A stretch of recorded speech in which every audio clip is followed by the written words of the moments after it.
Prophet Muhammad ﷺ, in a famous hadith says, I am Muhammad and my name is Ahmed.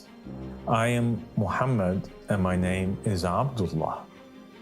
And then he says, and I am Muhammad and my name is Israel. My name is Israel. Wow.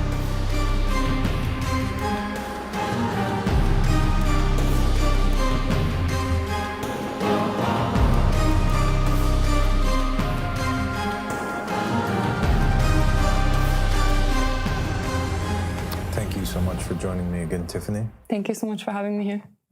Today, I want to talk to you about the state of Israel. Okay. Okay. And I want to talk about whether or not the state of Israel and the so-called Israelis have the right to even call themselves Israelis or even have a right to the name of Israel. Okay. In order to answer that question, I think we're going to have to go back a little bit in history and take a look once again, as we always do, to the Torah, to the Gospels, and to the Quran and narrations of Muhammad and the family of Muhammad alayhi salam. Okay, sounds good. So when we go into the Torah, first of all, we find out that the kingdom of Israel is a term which is used to describe the kingdom of the children of Jacob, because the name Israel itself was a name that God gave to Jacob. Yes. And in the Bible, it said that in the Hebrew, the meaning of the name is he who wrestles with God, Yes. right? So after Jacob wrestles with an angel and manages to defeat him, God bestows upon him this new name. So it's God that gives Jacob the name Israel. Yes. And so Israel, we know now, is the name of a prophet, and it's a name that's beloved to God, and he bestows it upon his prophet that he loves. Okay? Yes. So it's like a divine name.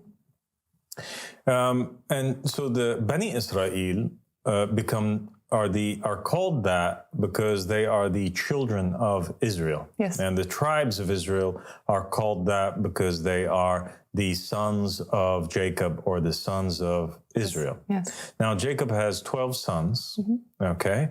And it is those 12 tribes, those 12 sons that have the, offspring and descendants, each one of them becoming a tribe. Yep.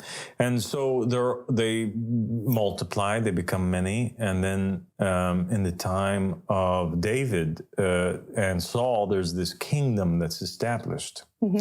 Saul is the first king of Israel. Israel is united.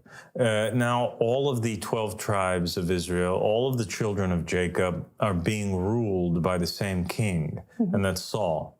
And then they become ruled by David. David's the second king, often mistaken as the first, but he's the second. Yes. And it's kind of like a golden age for Israel. Yes. And Jews, Christians, and Muslims, they all agree that during this time period, the name of Israel given to that state is a legitimate name, and that's what it was called. It is the kingdom of Israel. Yes. There's no, arguing in terms of that. And then David passes along the kingship and the successorship and prophethood onto Solomon, his son, Yes. who rules after him. And he becomes the third monarch who sits upon the throne of Israel. But the monarchy of Israel does not last long. No. Now, it's here after the kingdom of Solomon, and Solomon, he kind of like his kingdom reaches an all-time high, according to Islamic narrations especially, where he gains authority over the wind, and he's given authority over the jinn, and he's given all kinds of wisdoms, and even in the Bible, the Torah, he has like 700 permanent wives, 300 concubines. He's conquering all over the place. In the Midrash, there's amazing stories about how he had authority and powers over the nations, and he's married to princesses, Yes. the daughters of the neighboring kings and queens. Yeah. Now, according to the Torah, what happens is that he ends up marrying people that are not so good, and they end up doing not so good things. What is it that they do? They're idol worshippers. They're people who worship other than God, and it says that they led his heart astray. That's what the Bible indicates. Okay, so he has all these wives. He's not able to be with them all the time. And many of these wives, because they come from different countries, they held on to their beliefs, and they were secretly worshiping idols. And this is not a strange thing that a prophet has bad wives. There were some prophets that only had like one or two wives, and they were bad, or one of them was bad, like Prophet Lot, or Prophet Noah in the Islamic tradition. And so he had some bad wives, and they end up building temples and worshiping idols and leading the people astray, and according to the Torah, even leading Solomon astray. This is a mistake that he does, that he allows this and tolerates this. Very big mistake. And so God becomes angry with Solomon. He sends forward a prophet named Ahijah, and Ahijah has some bad news for Solomon. And the bad news for Solomon is this prophecy that his kingdom is going to split into two. There's going to be a schism. There's going to be a fitna. And now his empire, the kingdom of Israel, is not going to be united anymore. And he appoints, this prophet announces that the successor of Solomon, which was originally intended to be Solomon's son, do you know his name? Rehoboam. Rehoboam is no longer going to be the successor, and Ahijah appoints on behalf of God a new successor. Yes. And that is Jeroboam. Yeah. So this angers Solomon. Solomon becomes upset, and long story short, after the passing of Solomon, Jeroboam, having been appointed by the prophet Ahijah, manages to get the bayah, or the pledge of allegiance, or the support of 10 of the tribes. Yes. So the descendants of 10 of the children of Israel, they all pledge allegiance and follow Jeroboam, and they reside in the north of Israel, and they establish a kingdom which is called the Kingdom of Israel. It's not united because there's still two tribes, Judah and Benjamin, that are rebelling against Jeroboam, refusing to pledge allegiance to him, and are insisting on holding on tight to the son of Solomon, Rehoboam. Yeah, it's a huge schism at that point. Yeah, a huge splitting of the kingdoms. It's a big deal. The kingdom of the north and the kingdom of the south. And Jerusalem ends up remaining in the kingdom of the south, and then what takes place is wondrous. So now you have a king who's ruling, and the kingdom of the south ends up being called the kingdom of Judah. And there's the kingdom of the north, which is the kingdom of Israel. And they're not feeling one another, and they're at war with one another. And there's a lot of animosity between the two of them. And Jerusalem, the place where all of the Jews have to make pilgrimage to, and their direction of worship, is in the south, in the kingdom of Judah. Yes. Jeroboam, he wants to solve this matter. What am I going to do? He's worried that because the holy city and the holy spot, the temple, is within the kingdom of Judah, he fears that this is going to give the kingdom of Judah, the kingdom of the south, legitimacy in the eyes of the Israelites. And so he makes a horrible mistake, and he goes astray, and he begins to establish the worship of golden calves in his kingdom. And because of this, God becomes extremely angry with him. Yeah. Yes. God brings down a punishment upon this, because he cannot tolerate that his people and somebody who is appointed by his prophet go back and revert to the old ways of the Samari and the old ways of ancient Egypt, and to betray the God of Israel. And so God sends against them as a punishment the Assyrians. Yes. The Assyrians go in, they capture the entire kingdom of Israel, and they pretty much take them all out. Yeah. they literally imprison, capture all of the 10 tribes, and they take them out of Israel. And it says in the Bible that they scatter them amongst the nations. Yeah. Nobody remains except for the kingdom of the south. Yeah. The kingdom of the south, the kingdom of Judah, is saved. The kingdom of the north, 10 tribes, they become lost, scattered. Wow. So no more Israel. No more Israel. There's only now the kingdom of Judah. Yeah. But that doesn't last long either.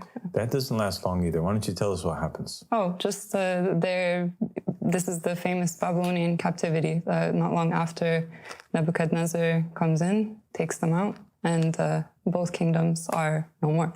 So now, like Jesus said, anytime a house is split upon its own self, it fails. Yeah. And this is an example of that. The house of David, the house of Israel, split. And then they went astray, and one group got captured. The other group obviously becomes prey to the more strong, and they're also receive the anger of God upon them. Why is it? Because the Bible states that the king that was over them, the son of Solomon, Roboama, he's tyrannical, and he's not smart, he's immature, and he rules in a foolish way, and he oppresses his people, and so God sends the oppressor against him. Like in the hadith of the Ahlul Bayt alayhim salam, God says in a divine Qudsi hadith, the tyrant is a sword that I take revenge by, and then I take revenge from him. Meaning that God sometimes he uses tyrants as a punishment, whether it be Hitler or Nebuchadnezzar or Pancha, whoever it is that's oppressing the people at the time. He uses Saddam Hussein, all these tyrants. These are punishments that God uses against his people that are sinning. And then in the end, he always takes revenge against them too, because they're tyrants. Wow. It's so true, actually. When you look back at biblical history, this is exactly what was always going on. Wow. Okay, so then now they're both gone. The 10 tribes they're scattered amongst the nations. Nobody even knows anything about them anymore. We're going to circle back around to what happens then to them. Okay. And the kingdom of Judah, it's known now where they are. They're still captured in Babylon, and they're under Nebuchadnezzar, and they remain captured for quite a while. Yeah. Until they end up, returning back after Cyrus and the rebuilding of the temple once again, and they go back and they live in the lands that was once called Israel. Yes. But the people that come back to Israel are not the 12 tribes. The people that come back are the people that were in Babylon. So the only ones that come back are not the kingdom of Israel, but rather only the kingdom of Judah. Wow. Do you understand? Yes, I understand. Yeah. So now it's really after the Babylonian captivity, the second phase is only a kingdom of Judah return. And God says that he does this, he keeps them, to fulfill his promise to David. What was his promise to David? That the Messiah would come from them. Yes. So the only reason why he saves and returns Judah back to the homeland is because he promised that he was going to send to them Jesus the Messiah. And so God fulfills this promise by keeping the tribe of Judah, whom the Messiah was promised to come from being scattered amongst the nations. That's so interesting. It is interesting, isn't it? So now Jesus is sent. He comes to the kingdom of Judah, and the Judeans, or the Jews, and that's the reason why the people that follow this religion of Moses are called Jews. They're called Jews because they are from the tribe of Judah. Oh my gosh, I didn't know that, actually. You didn't know that? But of course it makes sense. Judaism, of course. Judaism. And that is what remained. So the religion that is now called Judaism is not the religion of the Israel. It's the religion of the tribe of Judah. It's their understanding of it. It's their writings of it. They name themselves after Judah, not after Israel. Okay. Okay? Yes, I see that. Wow. Okay. So then what takes place? They reject their Messiah. It is the tribe of Judah and the tribe of Benjamin, what remains of it. But in reality, it's actually the tribe of Judah who now oppresses the Messiah and who is guilty of rejecting him and guilty of basically causing him to be sentenced to the cross. Oh my gosh. I mean, that's, to be honest, like hearing how God kept his promise to the tribe of Judah, what he had said, he preferred them in so many ways, gave them so many chances. It makes it so much worse what happened, how they rejected the Messiah, the Lion of Judah. Like, it's just so tragic. So then what takes place after that, as you know, the punishment takes place in 70 AD, and the Romans come in, they sack Jerusalem, and they disperse and send in exile the kingdom of Judah.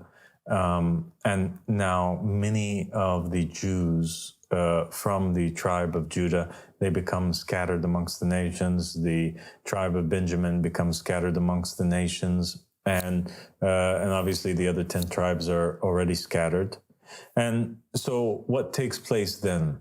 Then some of those Jews are able to hold on to their identity, and they continue to practice Judaism. So they remain, and most of them become scattered and dispersed. Yes. The 10 tribes and the ones that got dispersed and scattered, they all forget their identity. And the idea is, which we're going to come to, is that they are existing in the earth today and they don't even know who they are. They don't know that they are actual descendants of the prophet Jacob. They are actually descendants from the Jews, and they are of a different religion even, different culture, different nationality, but they don't know that that's their original history. Wow. And that's all from the Bible. And so what takes place after that is that after World War II, the Jews that are brought back into the lands that are now called by the world Israel are the remnants of the tribe of Judah, or the remnants of the kingdom of Judah before. Okay. And so to call the country today Israel is actually a fallacy, because it is only the people that are in there are Jews. They're not Israelites. They're Jews. I get it. Do you understand? Yes, I understand. They're not Israelites. No, wow. It's the return of the kingdom of Judah, which is mixed with a bunch of Gentiles who claim to be Jews, but they're not really descendants of the kingdom of Judea, along with some real descendants from Judah. Wow. Wow. That's a way of thinking about the whole situation that never occurred to me, but it's absolutely true. That's the history when you trace it back. That's their own history. Wow. That's what their Old Testament is saying. That's what their Torah is saying. It's not what we're saying. Yeah. That's what happened. And then we come to the question of, okay, well, what happens now to these lost tribes? Well, this is where the New Testament comes in. This is where the Bible comes in now. Okay. And we go to the book of Revelation, and we get the answer in there. And the answer is that these lost tribes of Israel end up being gathered again. Mm-hmm. And they become gathered when, Tiffany? When Jesus returns, in the second Jesus coming. returns, and when the Son of Man, it states, gathers them. Yes. And there are 12,000 from every one of those tribes. 12,000 from the tribe of Judah, 12,000 from the tribe of Simeon, 12,000 from the tribe of Reuben, 12,000 from Dan, and until there's 12,000 times 12. Yeah. And it's 12,000 times 12 that makes up the 144,000 that appear on Mount Zion. Yes. Right? Yes. In the end times for the final battle of Armageddon. Wow. So how? How is this possible? How is this possible? And who are they? Yeah. That's a great mystery. It is a great mystery. And so now we know that the Messiah, which they killed and they rejected, he is the one who comes back in the end times with a character called the Son of Man, which the Christians consider the Son of Man to be Jesus. Yes. But Also, there's the opinion that the Son of Man is not Jesus, but he's actually the Mahdi of Islam that Jesus comes down with. And it is in that time of Jesus and the Mahdi that brings forward the lost tribes of Israel and brings them home. And so the real state of Israel comes, but it comes only with the return of the true Messiah of Israel. Yes. So this that we have is a fake Israel. Wow. It's just the kingdom of Judah. It's the Jews, the tribe of Judah, along with some Gentiles trying to pose and speak on behalf of the rest of the tribes. Oh my gosh. That's a bombshell.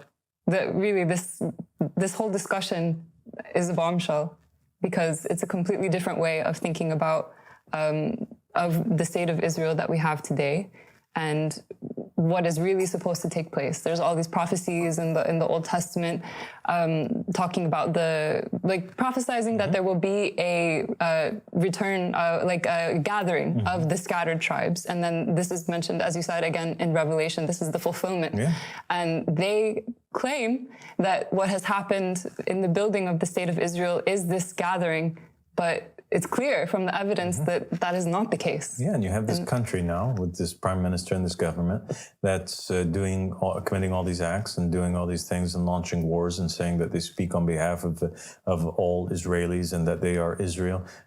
When in reality, we know by their own book that most of Israel, 10 other tribes from Israel, they last saw them when they were in conflict with each other. Yeah. So those last 10 tribes, last time they were together, they were declaring themselves innocent from these Jews. Yes. They were like, we're doing tabarru from them. We have nothing to do with these guys. These guys are evil, and they're following a fake vice chair that was not appointed by God. And it was these 10 tribes who also went astray, but now they could be anywhere in the world, and they could be not feeling and not in agreement or alignment with the actions of those who are speaking on behalf of all of them. Because Israel only means the collective voice of the 12 tribes.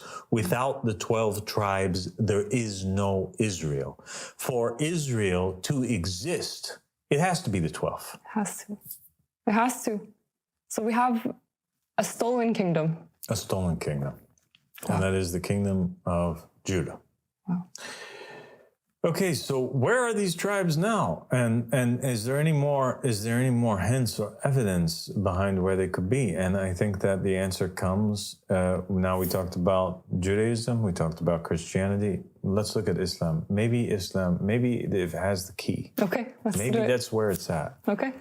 Well, we have some really interesting hadiths in Islam from the Prophet Muhammad sallallahu alaihi wasallam. So the Prophet Muhammad sallallahu alaihi wasallam, he comes, he brings the Quran, and the Quran has in it lots of stories of the children of Israel. A lot. Focus on it. And it mentions Moses more than it does any other prophet. Yeah. And the Prophet Muhammad sallallahu alaihi wasallam, in a famous hadith he says, I am Muhammad, and my name is Ahmed. And Muslims know that the Prophet Muhammad ﷺ has many names. One of his names is Muhammad, one's Ahmed, one's Mahmud, one's Mustafa. These are all names of the Habib. These are all names of the beloved Prophet of Allah ﷺ. So he has a lot of names. Mm-hmm. So in this hadith he says, I am Muhammad, and my name is Ahmed. I am Muhammad, and my name is Abdullah. So Abdullah is also one of his names. La ilaha illallah, Muhammadin, Abduhu, Rasuluhu. He's Rasulullah and he's Abdullah. Okay. And then he says, and I am Muhammad, and my name is Israel. My name is Israel. Wow. Whatever was given to Israel is given to me. And whatever was meant by Israel was meant for me. And then another hadith clarifies that any the Ahl Bayt alayhim salam said, any verse in the Quran which is positively speaking about the Israelites is actually speaking about Muhammad and the family of Muhammad alayhi salam. Wow. So how can we have a verse in the Quran speaking about the children of Israel, but it also applies to the Prophet Muhammad sallallahu alaihi wasallam and his family and his true followers, because people that are from the family of Muhammad are also people like Salman, who are not physically his descendants, but people that are close to him, unless the lost tribes of Israel became followers of the religion of Islam and followers of the Prophet Muhammad sallallahu alaihi wasallam.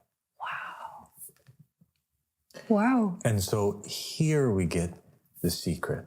The secret's unlocked in this hadith, where the Prophet says, Israel is my name. I'm Israel. Wow. And so his followers, because he said, I am the father of the nation. So anybody who's a follower of Muhammad is a Bani Muhammad. And if his name is Ahmad, then they're Bani Ahmad, or Bani Mustafa, or Bani Mahmud, or Bani Israel. Wow. There's the followers, the true followers of the Prophet Muhammad sallallahu alaihi wasallam.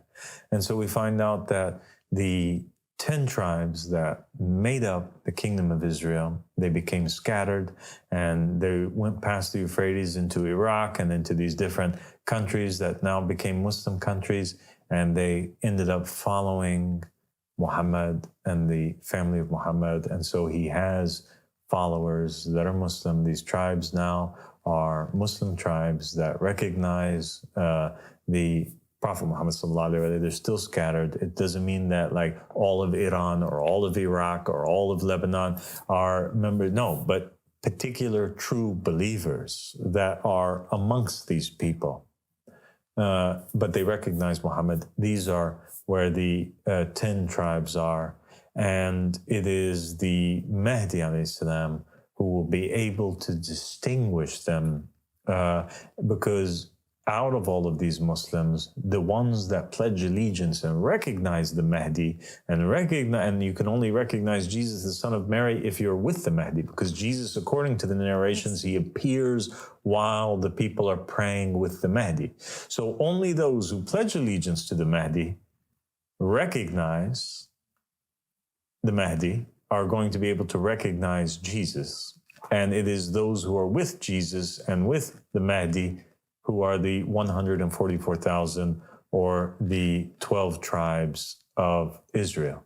And from them, obviously, is also from the tribe of Judah, because there will be people in the current so-called state of Israel that will end up actually recognizing and converting to the religion of the Mahdi. And there's also descendants of Judah that are still around the world that are not citizens of Israel. All of those people will end up following the Mahdi. And so that is the reason why the name Israel it's not allowed to call the state of Israel, Israel. It would be offensive to those other tribes, and it's just not a reality. It's not a reality by the standards of the Torah. It's not a reality by the standards of the Gospels. You can't be a Jew and you can't be a Christian if you are calling the current state Israel, because it's just not what it is. And now we know who they are. And now we know that this war, this ancient war that has been taking place between the kingdom of Israel and the kingdom of Judah is still going on today in the form of this war between the Jews and the Muslims. That's incredible. That's absolutely incredible. This scriptural explanation for what's going on, and this ancient, it goes back much further than we even realize. This rivalry between the Muslims and the Jewish people, it's actually, going back to the time of Solomon. That's amazing. So now we have this name, and that all of the Arabs are cursing, and they're saying, down with Israel and death to Israel, when in reality they shouldn't say it, because it's a name of the Prophet Muhammad sallallahu alaihi wasallam. That's crazy. It's so true. And it's time now for those tribes of Israel and the Ansar of Imam al-Mahdi to reclaim back those symbols that are being stolen by the tribe of Judah and being hoarded as if it only belongs to them. And it needs to be taken away from them and proudly raised up by the true 12 tribes. And those are the ones whom follow the Mahdi alayhi salam and Jesus, the Messiah of the children of Israel in this time. And this name, Israel, it's a holy name that belonged to a prophet, and it was Jacob, and it is a holy name and is one of those names that belong to the Prophet Muhammad sallallahu alayhi wa alihi wasallam. So Israel sallallahu alayhi wa alihi is the name of the Prophet Muhammad sallallahu alayhi wa alihi, the best of creation. You know, I feel really excited and really happy to know that the true Israel, the true coming together of these scattered tribes is coming. It is coming. And it's already here. It's just a matter of them coming forward now and recognizing who the Mahdi is. And by recognizing who the Mahdi is, they're going to recognize themselves, and they're going to restore the true state of Israel, a divine just state, and the state of Muhammad and the family of Muhammad. Amazing. God bless you, Tiffany, and thank you again for joining me. Thank you so much for having me. Assalamu alaikum.